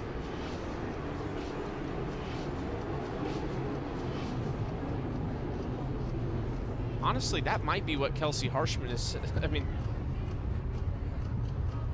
they're adamant about this. I think this is what you're talking about. Like Sierra said, look, every inning counts, so you're always there's always drama, but it has built up to this huge moment of all of these points on the line. And yes, it's only week 2, but these players know how important these points are. And now they find themselves in a spot where they will have to answer in the bottom of the 6th. Plus, they're still in a tough spot here. It's just one out with Sierra Romero at the plate.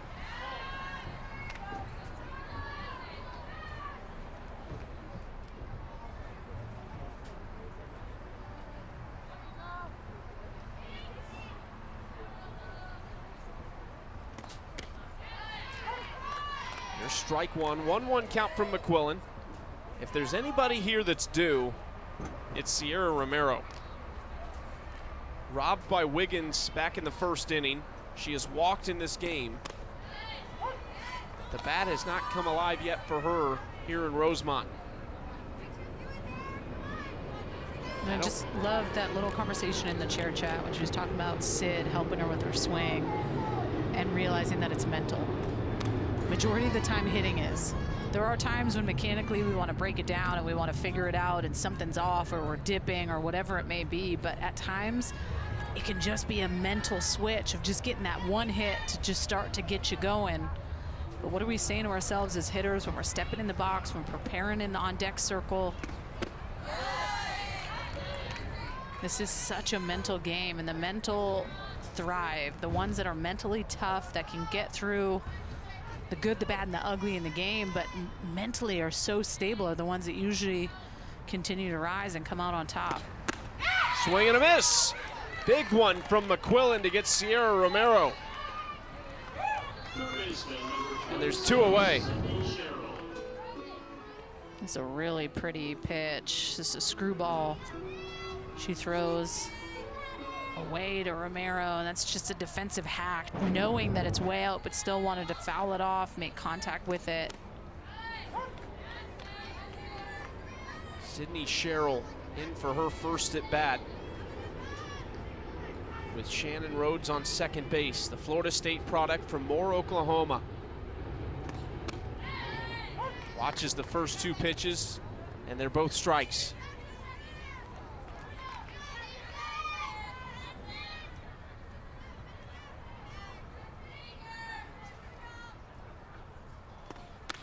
Catches the outside corner. 3 pitches from McQuillan to Sherrill, all strikes. They limit the damage, but Shannon Rhodes delivered. And you have to use this for Team Harshman. The quick punch out, use that to fire you up, try to get you back in this.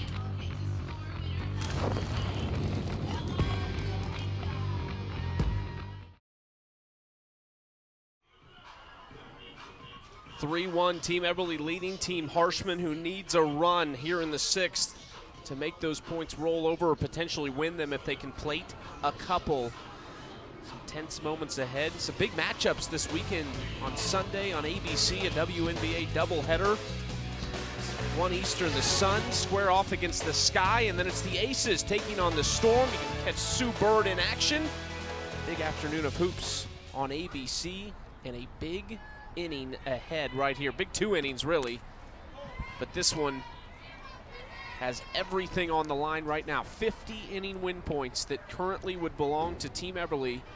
And here's the captain, Kelsey Harshman, who's reached base both of her times at the plate tonight with a walk when she scored and a single. 1-1 count from Eberle.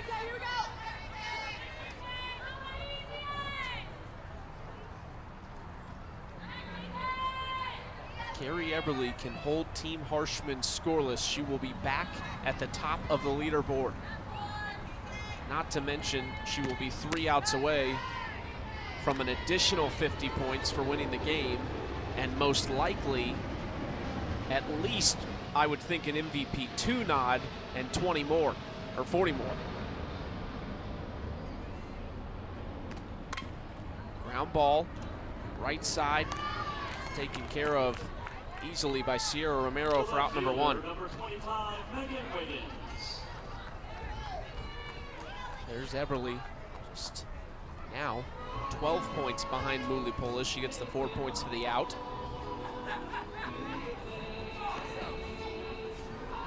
Megan Wiggins coming to the dish.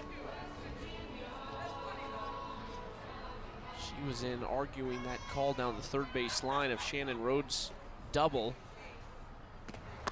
Wiggins could make a huge difference right here as Eberle gets the outside corner.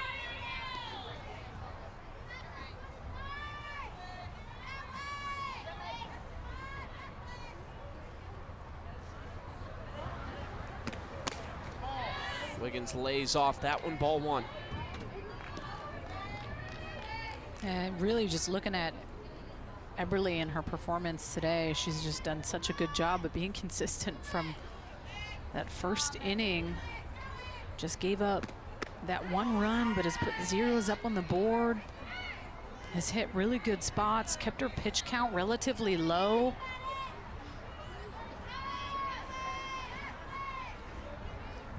2-1 to Wiggins. Outside, ball 3.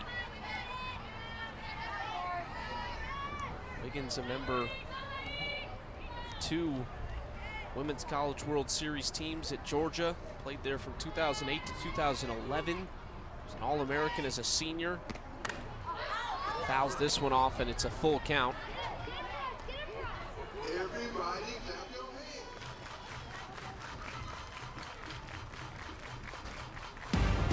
Athletes Unlimited Softball on ESPN is sponsored by Aspiration, the global leader in sustainability as a service. Full count from Eberle to Wiggins.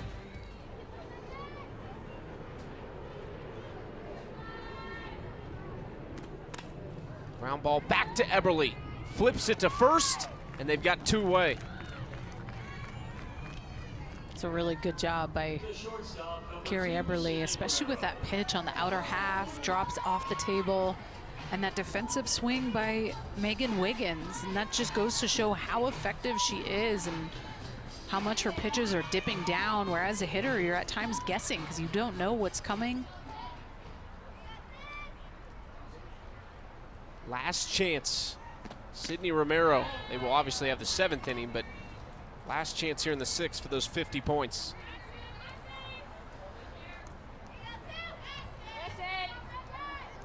One for 2 with a double in this game.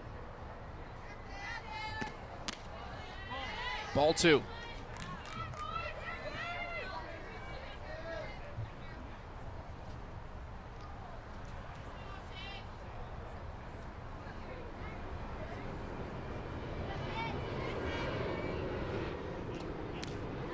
Watches the off-speed, strike 1. Nice spot at the bottom of the zone there.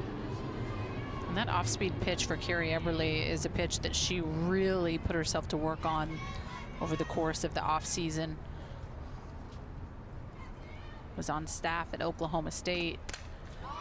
This into the right center field gap and ran down by Rhodes. That is huge. Team Eberle gets 1 in the 6th, and that is worth 50 points for the entire team. Just a monster inning. They could hold on and potentially get 60 more for the game.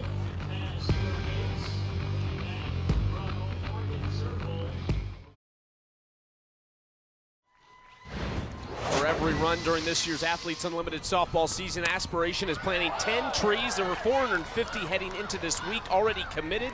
Thanks to Aspiration's support, Shannon Rhodes added to that total last inning on a bit of a controversial double down the left field line. Or close to that. Yeah. It was a close one. Well, there is still a ton to play for. The danger right now for Team Harshman is the potential for only 10. I mean, they would need at least 2 runs as it stands in the 7th to tie it. And they could get the 7th inning points for that possibly if they can hold Team Eberle. But this could be a rough night for them if they don't find a way to play to run in the 7th.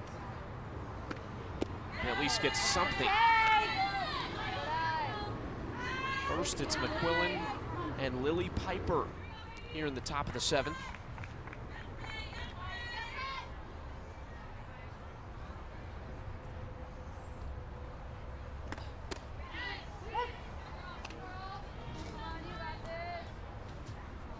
Here's the Geico leaderboard.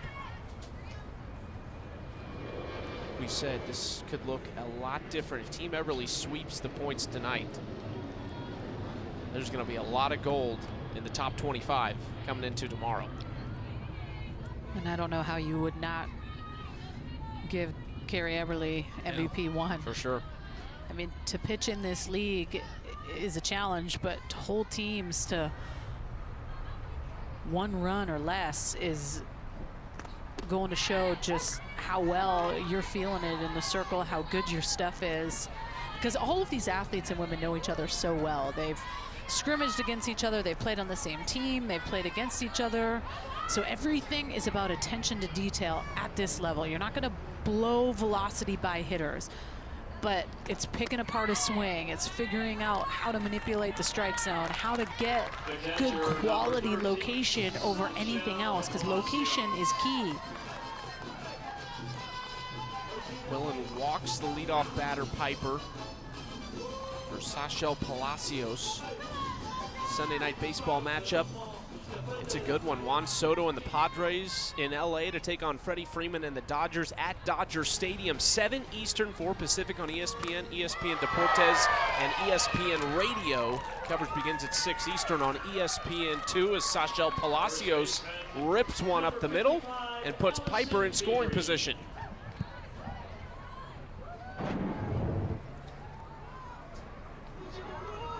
Just stays on plane with this curveball. That's scary as a pitcher. You get those comebackers. Little pinch runner. Riley Bayless gonna come in to pinch run for Sachel Palacios.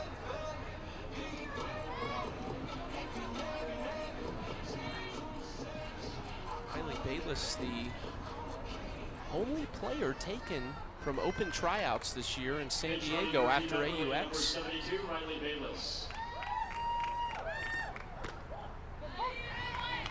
Her mom sent her, I think it was a tweet that she saw about tryouts.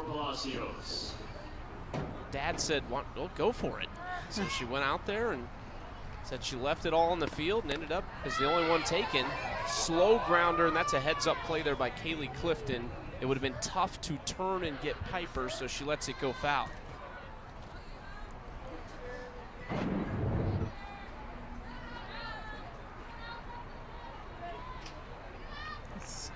Good decision by Kaylee Clifton. I think Febri coming from the left side has some speed.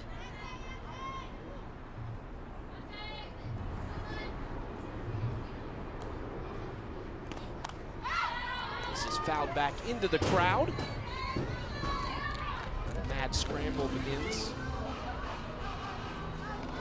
Feebly the double. She's top 20 right now.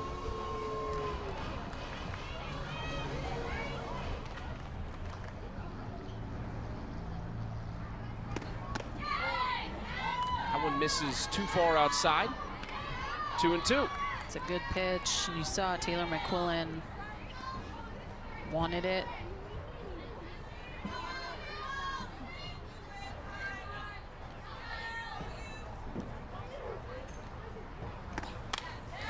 It's fouled back. Good fight here from Feebry.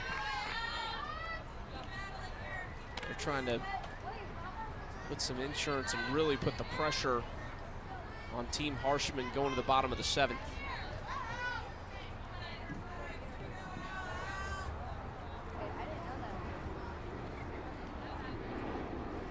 Nobody out. Inside. Clipped Feebry, I think. There hasn't been a ruling yet. And yes, Feebry will take first. And that's 8 points for her. Or is she going to take first?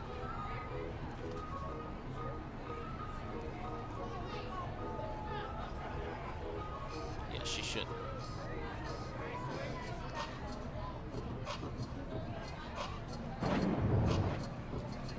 Center fielder number 1, Victoria Hayward. So bases loaded. And here is Victoria Hayward in a huge spot, a chance to not necessarily put this game away, but certainly make this a lot more difficult on the home team. If you're Taylor McQuillan and Taylor Edwards, how are you pitching to Victoria Hayward? You know her so well. I always just tried to mix really well. I didn't stay one side compared to the other. It was more so about trying to throw backwards a little bit, simply because she did know me so well. So it'd be jamming her up on her hands and then trying to see if I can get her on something away, whether it's that backdoor curveball or spreading the zone a little bit with that screwball. And then keeping the ball down, like throwing something down and in on her hands, drop ball down and in, off speed down and in, try to see if we can get her to chase. Piper, Bayless, Feebry on the base paths for Hayward.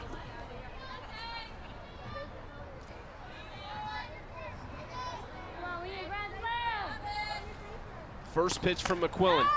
Hayward swinging, foul ball. But first and foremost, the lefty-lefty matchups, if you're the lefty pitcher, you want to use that to your advantage. So to be able to snap that curveball off with conviction, because not a lot of lefties get to face lefty pitchers. That's why at times the averages are a lot lower for the left-handed hitters facing the lefty pitchers. Use your best pitch, spread the zone, use that curveball. So when you're talking curveball, you say stretch the zone with it outside, not backdoor. No, I'm saying like get ahead and be able to, spread the zone on the outer half, but then she can throw that screwball on the inner half. She can throw the backdoor. She can throw the changeup. So use your best pitch to set up your other pitches on the inner half. Just misses low, 1-1.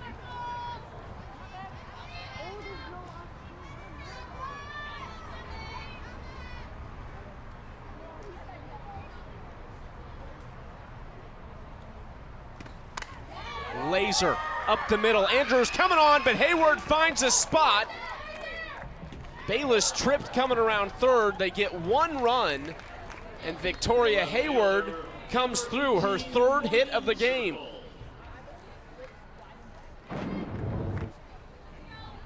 This is a curveball on the outer half. Really good piece of hitting by Victoria Hayward. And Riley Bayless, just a slight little slip. Those always make me laugh. Whether I'm off the field or in the booth, I would always give my teammates the toughest time when they bail, because they don't mean to and they're really embarrassed. So it's fun to just kind of like talk about it. Victoria Hayward has jumped into 5th place. She has a chance. Most likely will not get any more individual points, but she is going to take another big leap if they can win this inning and the game.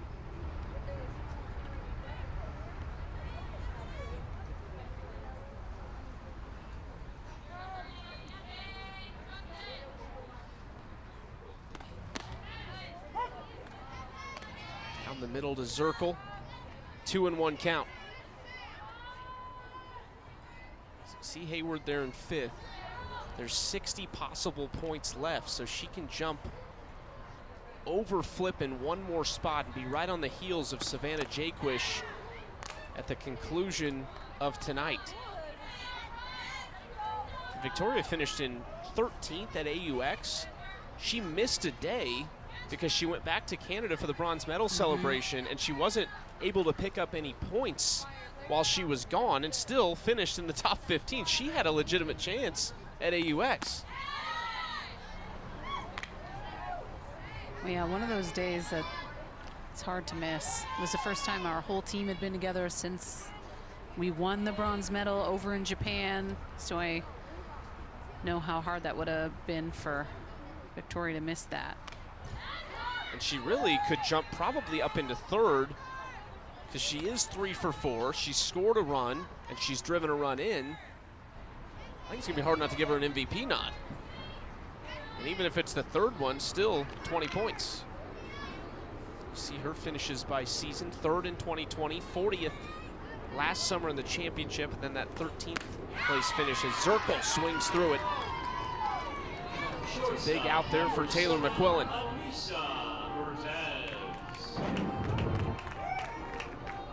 Snaps that curveball off, really pretty swing, or pitch, excuse me. Great rotation on that pitch.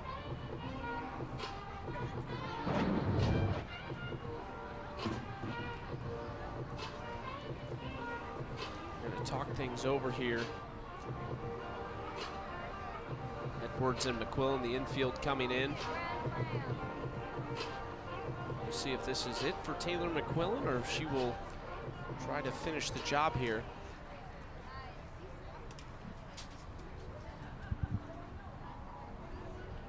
Well, fans, time to earn points for watching tonight's broadcast. If you're an Unlimited Club member, enter the code on the screen now into your Athletes Unlimited app to earn points and move up the leaderboard. If you're not a member, you can join. Download the free app, and we will have a pitching change. That's it for Taylor McQuillan, as Shannon Sale will be the new pitcher when we return here in Rosemont.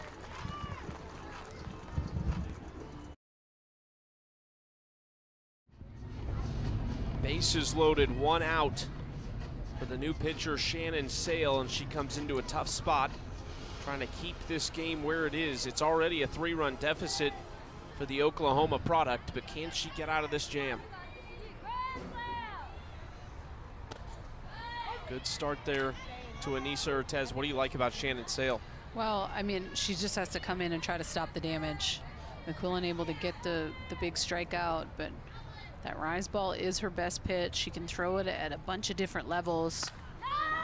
That might not have been the right level. That'll stay in. Wiggins is deep, but there is a run coming across. A good throw to 3rd, not in time.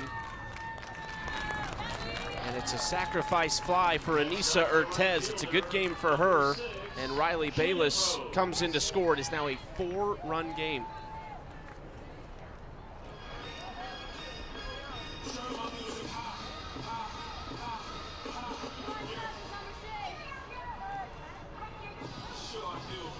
Not in the clear yet. Sale has Shannon Rhodes stepping into the box. A little Oklahoma-Texas matchup here. Ground ball, and it is advantage Oklahoma in that scenario. But 2 runs come across in the 7th. It could be a huge night for Team Eberle. Team Harshman coming up. One last chance.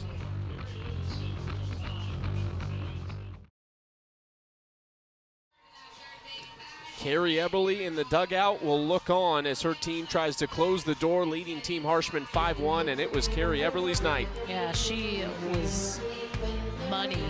That drop ball is her best pitch, but I think tonight it was really the off speed. Utilize that. This was the night she had tonight. 3 strikeouts, only 1 walk. Used her defense and is passing the torch to Alyssa Denham.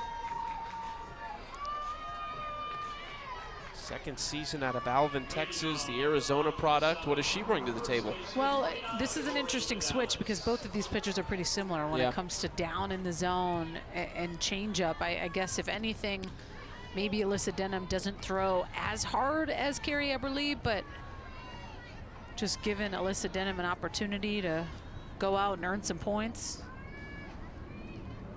She's got a 4-run cushion. Talking to Eberle and Denham both working down in the zone. Eberle with 10 of her 18 outs came on the ground. For Denham, she will face Vidalis, Garcia, and Roberts. Vidalis with an RBI single tonight. And just based on how Carrie Eberle has been throwing, if I was a hitter for Team Harshman, I'd be pretty stoked that she's not coming back out in the 7th. And it's not a knock on Alyssa Denham because she's fantastic, but I'm just saying Carrie Eberle has been fire. She's kept it down. They haven't been able to score runs since the first. So to bring somebody else in, I would try to get some momentum going and use that to our advantage if possible.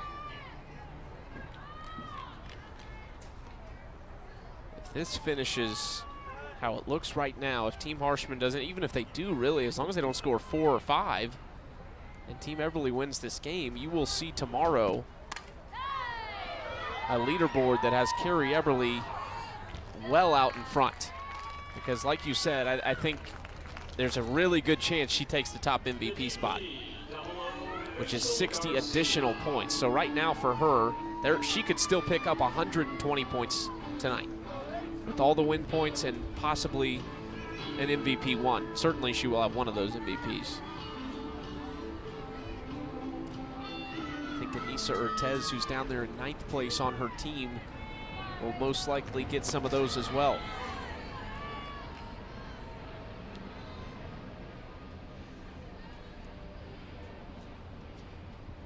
Rachel Garcia with 1 away. 0-1 pitch from Denham. Got the outside corner, 0-2.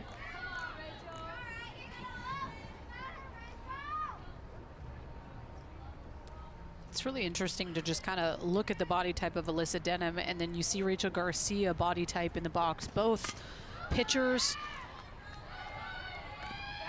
And I think at times pitchers get this, thought process, little eyes on pitchers that you need to be 6'1", 6'2" to be successful in the circle. And it definitely helps to have those long levers. But then you think of those pitchers like Rachel Garcia, that's 5'6", 5'7", it can throw 70. Alicia Ocasio, who's 5'7". So it's not one size fits all in the circle. It's how much you can maximize what you have, your power, your lower half, how explosive you are. Sometimes genetics plays a factor as well. Aaliyah Andrews will get her first crack in the batter's box. Out of LSU. Tries to lay down the bunt, foul, strike 1. Seen some great defensive plays tonight. Aaliyah's tracked down a few balls. Haven't got to see really Eberle come into play yet. Saw it at AUX. But I'm all about it when she's in center field. Let's see some balls hit into the gap and see what she can get to. Outside ball 1.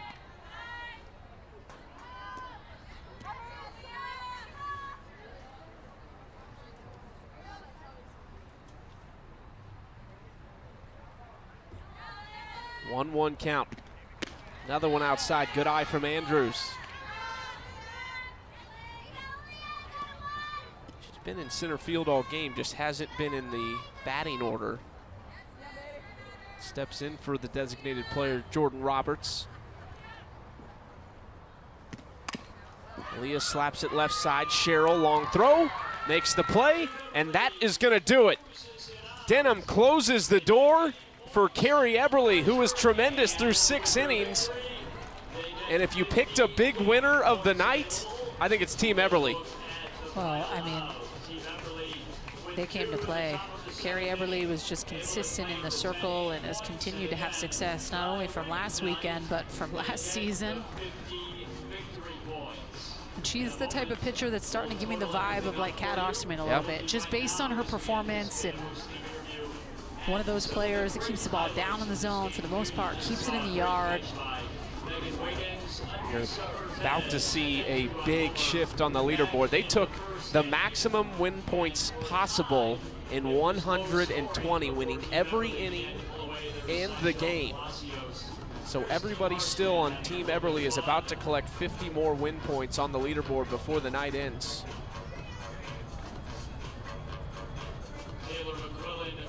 Likes of Urtez, Zirkle, Hayward, and Eberle all going to be moving up. We'll see, maybe 9 and 10 will change as well.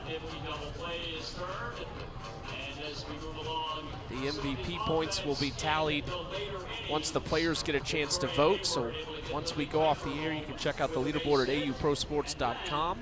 A sacrifice fly by Anissa Urtez in the 6th inning. In the top I think they're feeling good right now. I would hope so. A 3 RBI night for Victoria Hayward, a big part of that. Will she be on the MVP podium? Urtez, of course, Eberle with an incredible performance tonight. She will be at the top of the leaderboard come tomorrow. By how many points? That is the question. For Danielle Laurie and our entire crew, we are back tomorrow. I'm Chucky Kemp. Thank you for joining us, and so long. Week 2 continues tomorrow.